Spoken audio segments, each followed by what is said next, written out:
नमस्कार, मैं सत्यजीत सिंह पुनः आपका स्वागत अपने इस यूट्यूब चैनल सत्यजीत लॉ में करता हूं।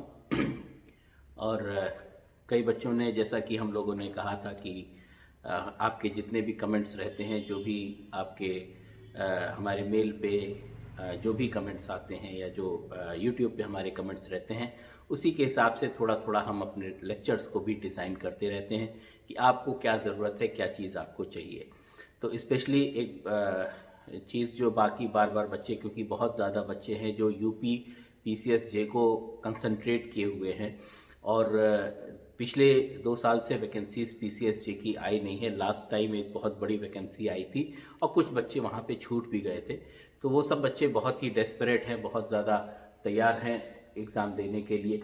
कई लोग बोल रहे हैं कि सर एग्ज़ामिनेशन डेट कब आएगी, कब एग्ज़ाम होगा। तो मेरा कहना मानना यहाँ पे यही पर है कि आप हमेशा तैयार रहिए एग्ज़ाम देने के लिए। आप हमेशा तैयार रहिए, एग्ज़ाम कभी भी आ जाए। और उस दिन आप पूरी तरीके से तैयार माने जाएंगे एग्ज़ाम देने के लिए जिस दिन आपका मेंस रिटन रिटन निकालने की क्षमता आपके अंदर आ गई।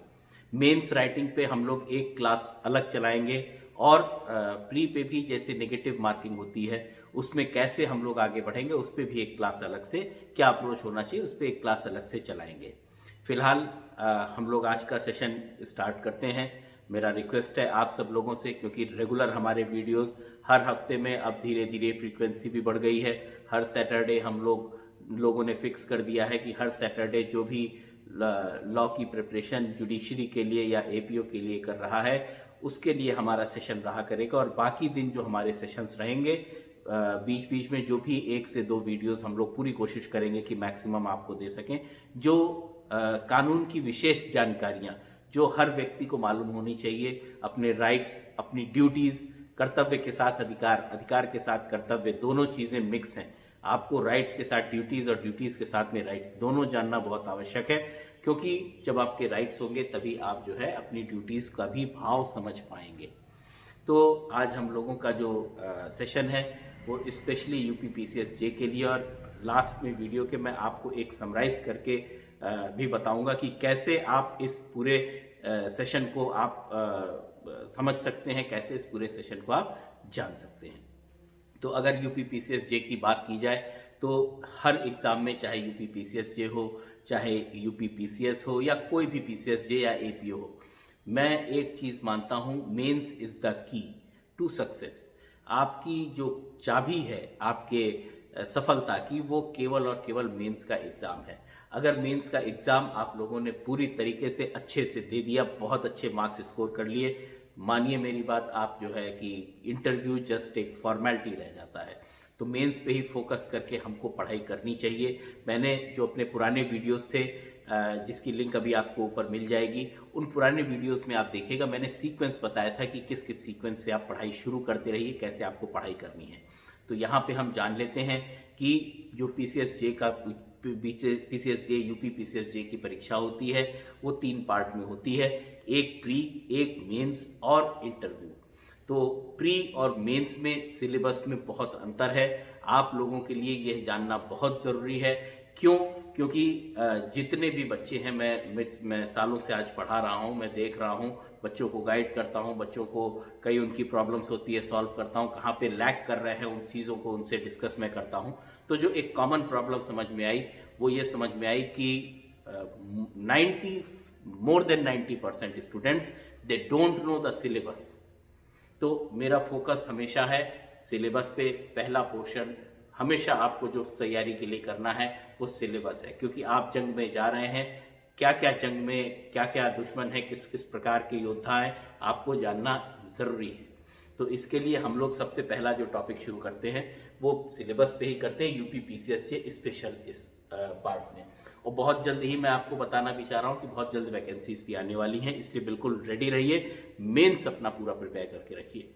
तो आज हम लोग देखते हैं कि कैसे हम लोग को सिलेबस को टेकअप करना है। तो अगर यूपी प्री के सिलेबस पे हम लोग जाएं तो जो यूपी प्री का सिलेबस है उसमें टोटल 10 एक्ट्स और 10 टॉपिक्स आते हैं।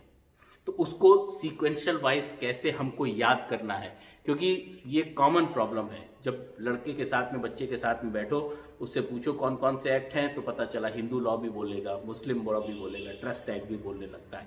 ऐसा आपको नहीं करना है, बहुत कंसाइज रहना है, कम से कम अपने सिलेबस को लेकर फोकस्ड रहना है। तो इसको याद करने का तरीका मैं आपको बता दे रहा हूँ कि सबसे पहले आप लॉ ऑफ क्राइम्स से शुरू करिए। लॉ ऑफ क्राइम से शुरू करिए तो आपके विरुद्ध कोई भी अपराध होता है, उस अपराध के बारे में डेफिनेशन, उसकी जानकारी, उसकी सज़ा कितनी है, ये आपको कहाँ से पता चलता है? आईपीसी से। तो सबसे पहला जो आपका एक्ट है वो है आईपीसी, इंडियन पीनल कोड।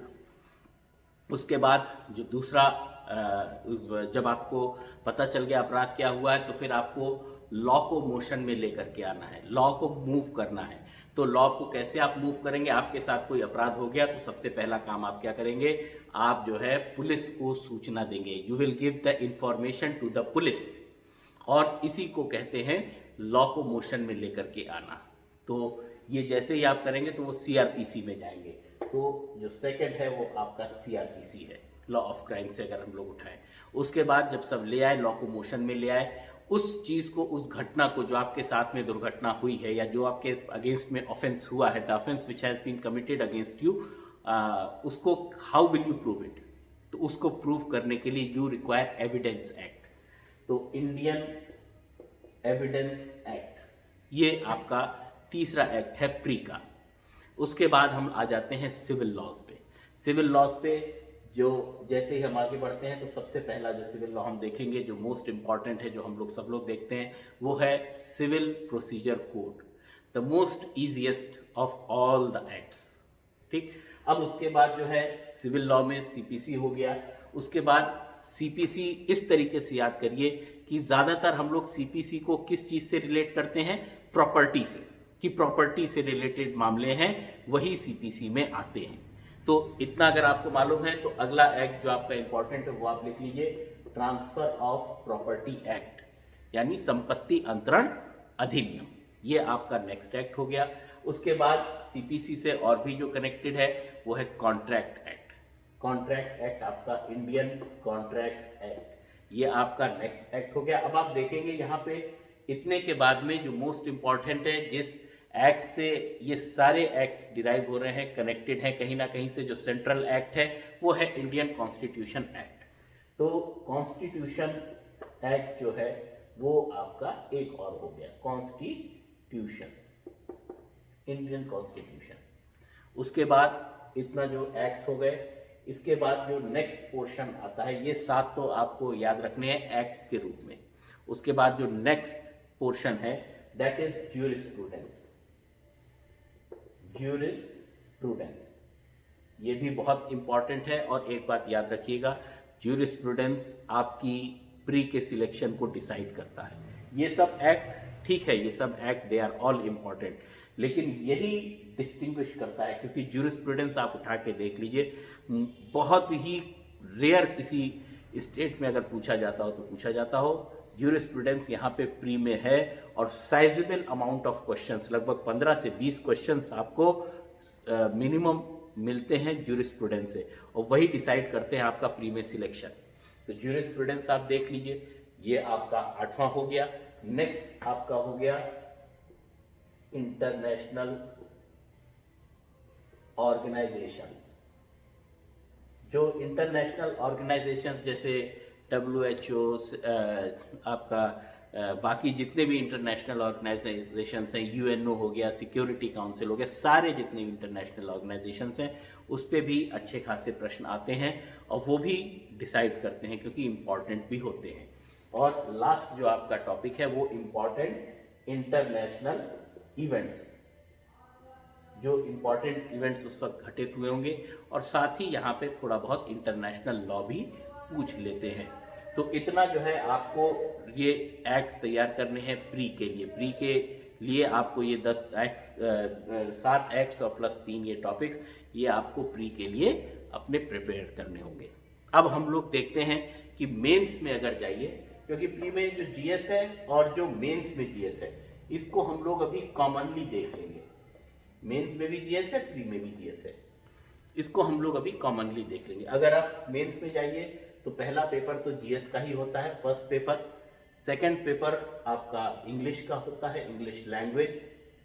और थर्ड, फोर्थ और फिफ्थ पेपर लॉ के होते हैं। लॉ का पेपर 1, लॉ का पेपर 2 और लॉ का पेपर 3। 3 पेपर्स आपके मेंस में लॉ के होते हैं। और इंग्लिश में तो प्रीसी राइटिंग आता है, कॉम्प्रीहेंशन लिखने को आता है, ऐसे राइटिंग आता है, ठीक है। और English to Hindi translation, Hindi to English translation आता है। तो ये आपका इंग्लिश का हो गया पेपर। इंग्लिश के पेपर पे कैसे अप्रोच करना है ये भी हम किसी एक सेशन में डिस्कस करेंगे। अभी फिलहाल हम लोगों के पास में यहाँ पे लॉ को हमको कंपेयर करना है। तो पहले हम लोग देखेंगे कि लॉ का जो फर्स्ट पेपर है, फर्स्ट पेपर लॉ का, वो सब्सटेंटिव एक्ट्स का है, सब्सटेंटिव लॉ का। इस सब्सटेंटिव लॉ में अगर आप देखिए तो जितने भी माइनर एक्ट्स हैं, छोटे छोटे एक्ट्स हैं, वो बहुत इंपॉर्टेंट रोल प्ले करते हैं। मेंस में बहुत इंपॉर्टेंट है इनका रोल, क्योंकि कई जगह बताया जाता है आपको, या कहा जाता है, या कोई गाइड भी कर देता है आपको, कह देता है छोटे छोटे एक्ट्स हैं 10-11, उसमें से 2-4 छोड़ दो, पार्टनरशिप छोड़ दो, ट्रस्ट छोड़ दो। ऐसा आपको नहीं करना है। ईजमेंट एक्ट छोड़ दो, ये कतई नहीं करना है, ये आप खुद कुल्हाड़ी मारेंगे अपने पैर पे। तो यहाँ पे आपको एक सीक्वेंस के साथ में सारे सब्सटेंटिव एक्ट याद रखने हैं। तो पहले आप देखिए यहाँ पे शुरू करते हैं अगर हम लोग, तो पहला जो है वो पार्टनरशिप एक्ट है, जो यूपीपीसीएस जे के फर्स्ट पेपर में, पेपर फर्स्ट में आता है, मेंस में। उसके बाद आप नेक्स्ट जो एक्ट है वो ईजमेंट एक्ट है। और ईजमेंट एक्ट यानी सुखाचार अधिनियम बहुत ही इंपॉर्टेंट एक्ट है आप लोगों का, क्योंकि ईजमेंट एक्ट ऐसा है कि जो आपके नेचुरल राइट्स हैं उनको कर्ब करने वाला है, उन राइट्स को कर्ब करता है, इसलिए ईजमेंट एक्ट इंपॉर्टेंट हो जाता है। उसके बाद आप देखेंगे टॉर्ट्स है, फिर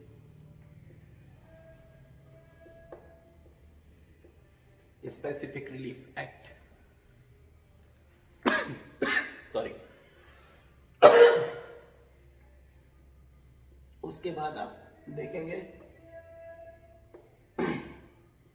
इक्विटी और trust act. Indian trust act, ये आपके हो गए partnership, easement, tort, specific relief, equity and trust. विनिर्दिष्ट अनुतोष अधिनियम बहुत इंपॉर्टेंट एक्ट है, और सीपीसी को के कई सारी चीज़ें यहाँ से कवर होती हैं। अलग अलग स्पेसिफिक रिलीफ्स हैं जो हम लोग अभी आने वाले सेशंस में पढ़ेंगे कि स्पेसिफिक रिलीफ एक्ट है क्या। उसके बाद फैमिली लॉ का पोर्शन आता है, हिंदू लॉ, मुस्लिम लॉ।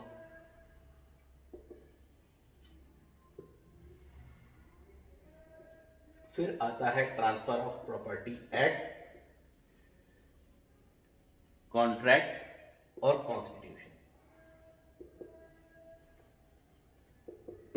अब यहां पे आप देखिए, जो ट्रांसफर प्रॉपर्टी एक्ट है, इंडियन कॉन्ट्रैक्ट एक्ट है और कॉन्स्टिट्यूशन, ये आपको ये तीनों यहां पे कॉमन मिल जाएंगे।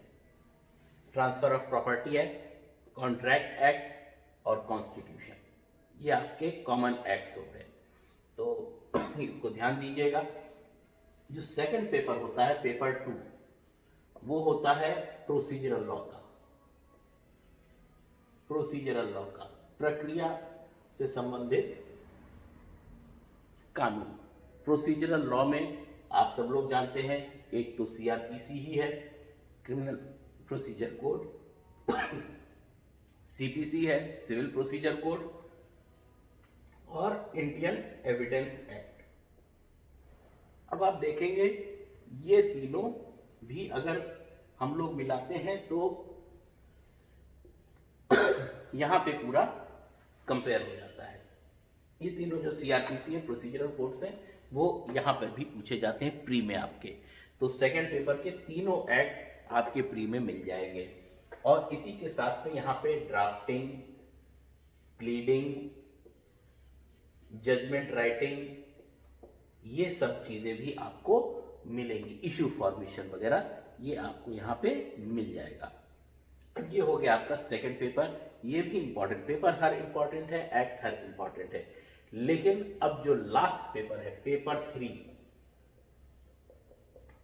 ये डिसाइड करेगा कि आप यूपी पीसीएस से क्वालिफाई करेंगे या नहीं करेंगे, क्योंकि हर राज्य अपने बच्चों के लिए कुछ सेफ गार्ड्स रखता है। कुछ राज्य हैं वो लैंग्वेज दे देते हैं, जैसे गुजरात वगैरह, गुजरात बहुत आसान है वहाँ पे पीसीएस जे वहाँ का क्वालिफाई करना। और कुछ और स्टेट्स हैं जो लोग जैसे महाराष्ट्र वगैरह, तो अपनी लैंग्वेज को बोलते हैं।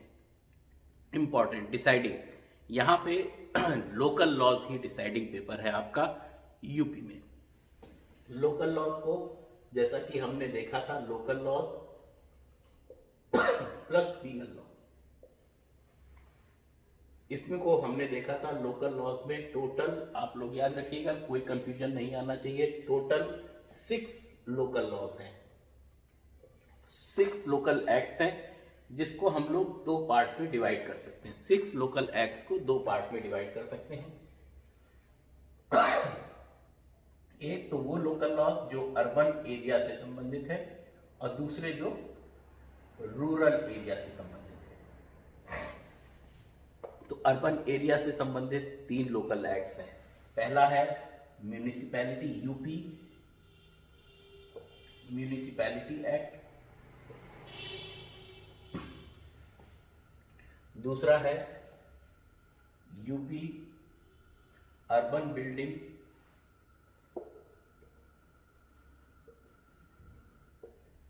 रेगुलेशन ऑफ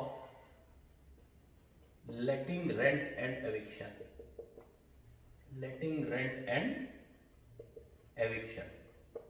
ये एक्ट है जो आपका किराएदारी को रेगुलेट करता है, किस प्रकार आप किराएदार को लेटिंग करेंगे और कैसे उसको बाहर करेंगे।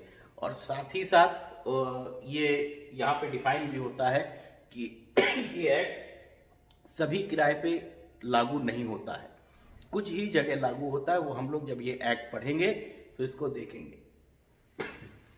उसी के साथ में लास्ट जो यहाँ पे है, वो तीसरा जो एक्ट है वो है UP urban planning and development act, planning and development act. तो ये 3 एक्ट हो गए जो अर्बन एरिया से संबंधित है।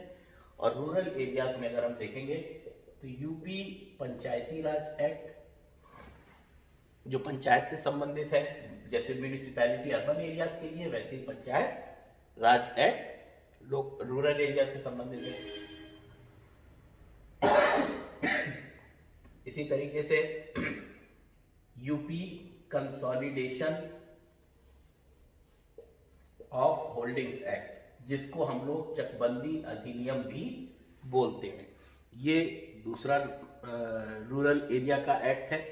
और इन दोनों के बाद में Panchayati Raj UP consolidation of holding act, ये बहुत इंपॉर्टेंट एक्ट है और इसमें भी काफ़ी क्वेश्चन पूछे जाते हैं आपके एग्ज़ाम में। तो इतने जो है जो ज़रूरी पोर्शंस हैं वो तो आपको इम्पॉर्टेंट देखने हैं।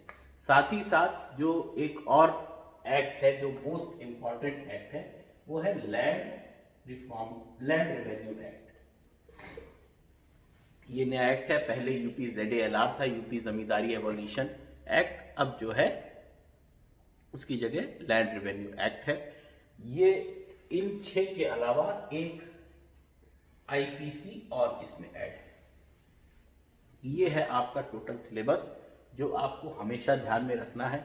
आप लोग नोट डाउन कर लीजिए, जो भी आपका टेबल है, स्टडी टेबल है, स्टडी टेबल के सामने ये पूरे नोट डाउन होने चाहिए। इससे क्या होगा कि आपको हमेशा याद रहेगा, आपको फोकस मालूम होगा, आपको एरिया मालूम होगा, हमको प्री के लिए क्या पढ़ना है, मेंस के लिए क्या पढ़ना है। और ये जो IPC इसमें बचा था, ये आपको 3rd पेपर में मिल जाएगा।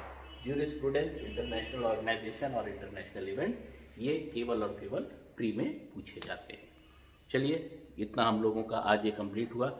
नेक्स्ट जो हम लोगों का सेशन रहेगा, इसी के आगे हम लोग कंटिन्यू करेंगे। तब तक आप लोगों को सारे नोटिफिकेशन, सारी वीडियोस आपको मिलती जाएं। इसके लिए आप लोग लाइक करते रहिए हमारा चैनल, और साथ ही साथ सब्सक्राइब करते रहिए। धन्यवाद, नमस्कार।